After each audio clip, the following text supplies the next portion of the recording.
Consumer sentiment, beginner series 309. There is one more after this, the economic calendar, and then we finish with beginner series 300. We will step to volume profile.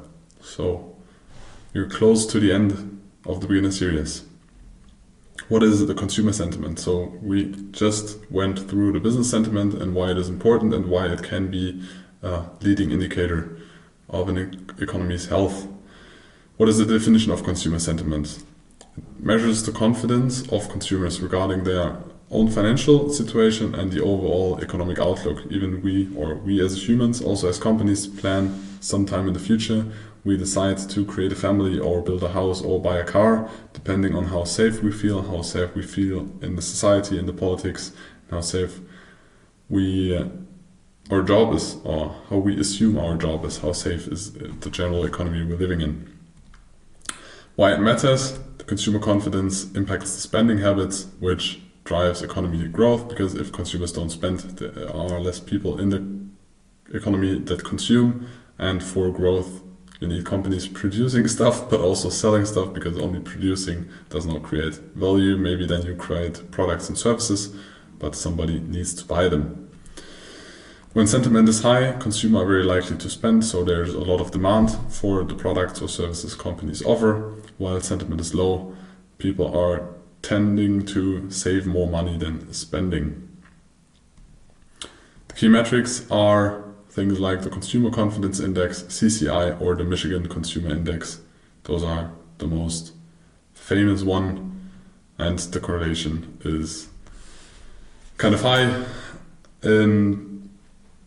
It's just a basic example we implemented here because we want to tell you it is not important where you get the data from. Of course, the source should be reliable, but there are tons of out there, and there is not the one special service you should use. Just use any and display the data. As I already told you in the previous section, you can take different data and lay them above, or take the data and lay them above the asset and try to look for correlations or early indications. How is the consumer sentiment measured? Surveys and indices. So the Consumer Confidence Index is published monthly, and it reflects the consumer's perception of current and future economic conditions. The Michigan Consumer is also published monthly and is capturing the household sentiment. So how is the personal finances, how much are they in savings, and so on. What are the components? They are the current conditions, so how do they feel about the present situation? But we want leading indicators, not lagging indicators. It's also about future expectations, so how is the outlook on the financial situation and the economy over the next 6 to 12 months. There are some numbers. Above 90 in generally is a strong signal, below 70 is kind of low confidence. What is the impact of consumer sentiments on the markets?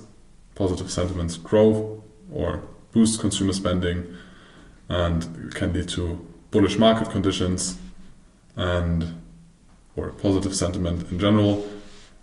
The impact on interest rates and inflation, so strong consumer sentiment can lead to economic overheating, because if there is less demand, if there is more demand than there is supply, prices rise, because you have more bidders that are willing to pay a higher price for a product, and then the inflation is rising because the companies can raise the prices because there is more demand than supply. So also in this case, when sentiment is too positive, central banks are likely to consider a rate hike to control inflation. High sentiment benefits sector like retail, travel, and luxury goods, because then the economy is good, the people are feeling safe, and they are likely to spend. So they spend in retail stores, they travel a lot because they have more free time, and they spend on luxury goods. When sentiment is low, investors tend to go on the more safe side, so defensive sectors like utilities and healthcare, so the basic needs of human life or an economy, to invest more in those sectors. Good to know, very high correlation. You can build fundamental strategies only around this, where you have a look or check in what market cycle. It's a very long-term investing process with only fundamentals and nearly no technicals, where you only analyze what is the current state of the economy and where is the big money flowing. Is it more passive or is it more aggressive? And a big part of this is the sentiment. So here you can see the concerns, or an example of the data. University of Michigan. There are different concerns. I think since COVID, everybody of us had contact to inflation, or high interest rates. First inflation and then high interest rates. And people had biggest concern regarding homes. Second one was cars, and then the third one was durables. So with homes, because most people have credits, when interest rates rise, the payment for your credit is bigger, depending on the credit you have, but in a lot of times it is this case.